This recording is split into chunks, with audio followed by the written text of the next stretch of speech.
ఇక్కడే షాపూర్ కళావతి నగర్ లో ఉండబట్టి 15 సంవత్సరాలు. అది ఇక్కడ అందరితోని మంచిగానే ఉంటది. దాని బిడ్డకు ఇన్స్టాగ్రామ్ లో శివ అనేటోడు పరిచయం అయిందంట.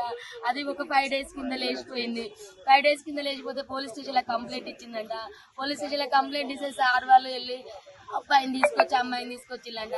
నా బిడ్డ 3 రోజుల నుంచి వాడింట్లో ఉంది. నా బిడ్డకి ఏమన్నా అయింది ఒకసారి టెస్ట్ చేయండి సార్ అంటే కోర్టు తీర్పు వస్తుంది, ఇవాళ చెక్ చేపిద్దామని చెప్పి సార్ మంగళవారం పెడదామని సిఐ గారు అన్నారంట.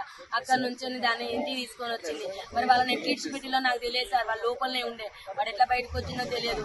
మా అమ్మ ఇంట్లో పూజ చేస్తాను రమ్మని బిడ్డ పిలిచిందంట. వెనకాలకి వెళ్ళి చెల్లె పూజ చేస్తాంట. వెనకాలకి వెళ్ళి తన చున్ని తీసుకొచ్చే వెనకాలకి వెళ్ళి వేసి బుద్ధి చంపేసి సార్. చంపిన తర్వాత నా చెల్లె చావలేదంట. కొనుక్కుతో కొట్టుకుంటా అంటే మళ్ళీ పిలిచిందంట. వాడు పోయిన తర్వాత రా మా అమ్మ చచ్చిపోలేదు, చంపేసినాక మనం ఇద్దరు వెళ్ళిపోతాం రమ్మంటే వాడు మళ్ళీ వచ్చి సుత్తే కొట్టే సుత్తతోని కంతలు ముగ్గులు కొట్టి ఇవన్నీ గట్టిగా పిసికేసి ఇట్లా ఊరేసి కడుపులంతా గుద్ది చంపింది సార్. నా చెల్లె ముక్కు నుంచి బ్లడ్, నోటి నుంచి బ్లడ్, ఇల్లంతా పెరుగులాట చేసింది. వాళ్ళిద్దరితో మస్తు కొట్లాడింది నా చెల్లె బ్రతకడానికి, కానీ అవ్వలేదు. నా చెల్లె పెద్ద బిడ్డ చేసింది సార్. దాని వల్ల లవర్ చేసింది సార్ శివానటోడు. అమ్మా నా చిన్న బిడ్డను బయటికి పంపించిల్లు. నా చిన్న బిడ్డ ఉంటే చంపకపోవు. అది 8 నెలల నుంచి ప్లాన్ చేసిన సిఐ గారికి కంప్లైంట్ ఇచ్చింది. ఇప్పుడు తీసుకొచ్చిల్లు సార్. ఇప్పుడు పొద్దున తీసుకొచ్చిల్లు వాళ్ళని. ఫస్ట్ వేసి పోయినప్పుడు 2 సార్లు తీసుకొచ్చి లోపటేసిల్లంట.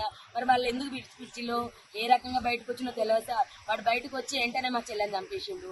ఇంత దారుణమా, ఇంత మోసమా, ఇది అన్యాయము. న్యాయం కావాలి సార్ మా చెల్లెకు.